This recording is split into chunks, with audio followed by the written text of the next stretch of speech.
नाशिक दिंडोरी रस्त्यावर ओझरखेड धरणाजवळ करंजी या गावामध्ये श्री दत्तगुरूंची पद्मासनी बसलेली जगातील एकमेव अशी मूर्ती आहे.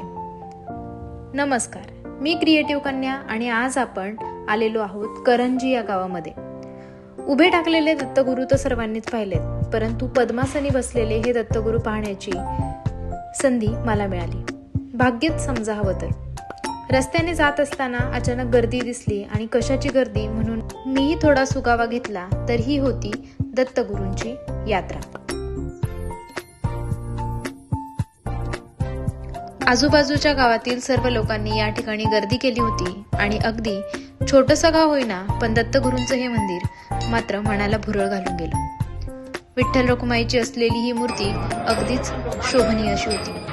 दिगंबरा दिगंबरा श्रीपाद वल्लभ दिगंबरा असं म्हणत मंदिरात प्रवेश केला आणि पद्मासनी बसलेल्या दत्तगुरूंच्या मूर्तीचं दर्शन घेतलं.